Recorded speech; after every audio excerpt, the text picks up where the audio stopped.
Viewers, আজকের structural drawing এর দ্বিতীয় পার্ট নিয়ে কথা বলবো। তো প্রথম পার্টে আমি খুব সাধারণভাবে দেখিয়েছিলাম কিছু ইনস্ট্রাকশন যেগুলো বিল্ডিং নির্মাণের ক্ষেত্রে খুবই প্রয়োজন। সেগুলো আসলে প্রথম পেজে উল্লেখ করে দেওয়া থাকে এবং এটি হচ্ছে মূলত দ্বিতীয় পার্ট। তো দ্বিতীয় পার্টেও আপনারা দেখতে পাচ্ছেন এখানে কিছু ইনস্ট্রাকশন দেওয়া রয়েছে বিল্ডিং ডিজাইনের জন্য। প্রথমে আমরা যেটা দেখব সেটা হচ্ছে reinforcement details for slab openings.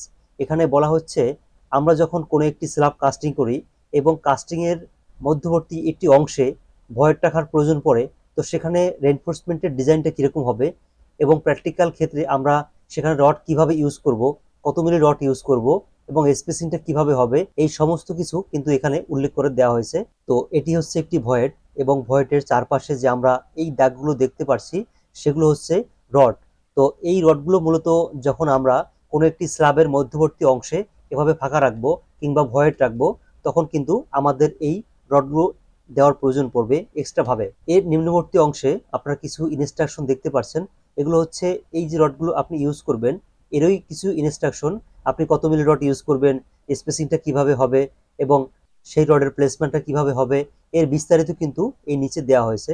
তো এরপরে যে অংশটি রয়েছে সেটি হচ্ছে রিকমেন্ডেড ইন্ট হুকস, অর্থাৎ আমরা যখন কোনো কলাম কিংবা রডের ক্ষেত্রে হুকস ইউজ করব তখন আসলে কোন ফর্মুলা ইউজ করে আমরা এই হুকটি ইউজ করতে পারি, এর বিস্তারিত কিন্তু এখানে দেওয়া হয়েছে। তো প্রথম থেকে আমি যদি একটু দেখানোর চেষ্টা করি, সেটা হচ্ছে প্রথমেই আমরা আসি প্রাইমারি রেনফোর্সমেন্ট, অর্থাৎ সচরাচর আমরা যে হুকগুলো ইউজ করে থাকি সেটি কোন ফর্মুলা ইউজ করে আমরা এই কাজটি করতে পারি। তো সেটা হচ্ছে এখানে দেওয়া হয়েছে ডিবি, অর্থাৎ ডিবি দিয়ে বোঝাচ্ছে ডায়া অফ বার। আপনি কত ডায়ার রড এখানে ইউজ করবেন সেই ডায়া অফ বারটা বোঝাচ্ছে ডিবি দিয়ে। এরপরে নিচে একটি ফর্মুলা দেওয়া হয়েছে, সেটা হচ্ছে 4 ডিবি, অর্থাৎ যে রডটি আমরা ইউজ করব তার সাথে 4 গুণ করব, তাহলে আমাদের যে মেজারমেন্টটা আসবে সেটা কিন্তু আমাদের এই যে অ্যাঙ্গেলটা রয়েছে বা ব্যান্ডটি থাকবে সেটির মাপ। তো এখানে ডান দিকে দেওয়া হয়েছে কত ডিগ্রি অ্যাঙ্গেলে এটি বাঁকানো হবে এবং এর রেডিয়াসটা কত হবে, এই সব কিছু দেওয়া রয়েছে। এবং এই ফর্মুলা ইউজ করে আমরা কত মিলি থেকে কত মিলি রড এই ফর্মুলার আওতাভুক্ত হবে সেটাও কিন্তু এখানে উল্লেখ করা রয়েছে। তো সেটি কিন্তু এই ডান দিকে উল্লেখ করা হয়েছে।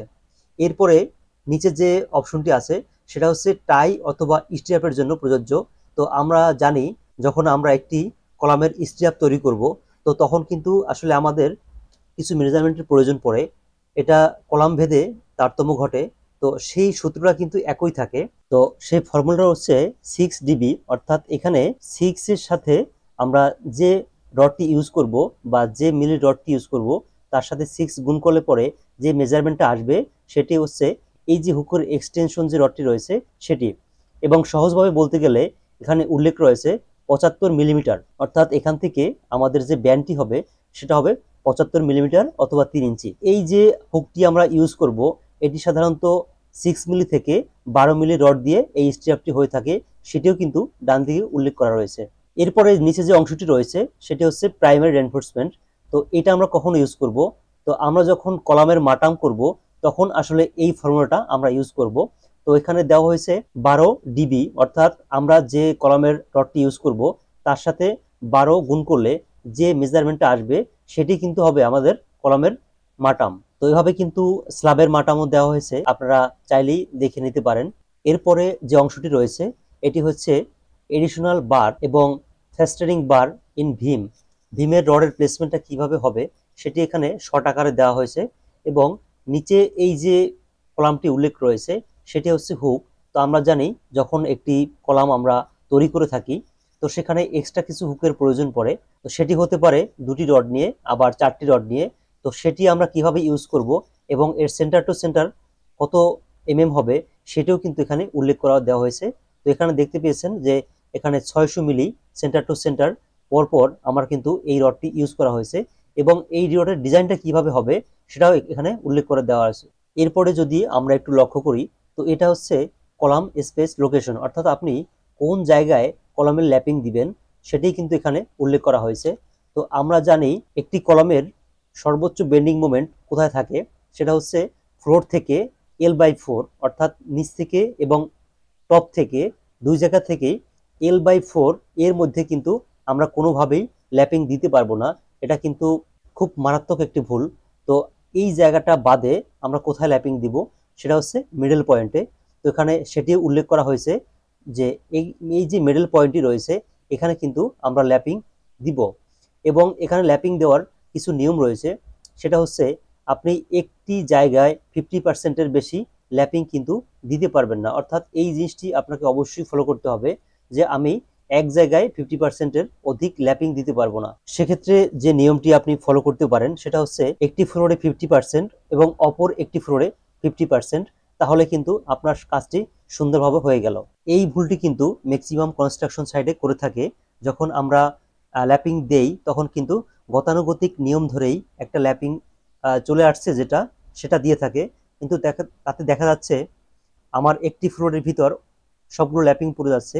এটি কিন্তু মারাত্মক একটি ভুল। তো অবশ্যই আমাদেরকে এই বিষয়ে সতর্ক হতে হবে যেন আমার একটি ফ্লোরে 50%-এর অধিক ল্যাপিং না পড়ে।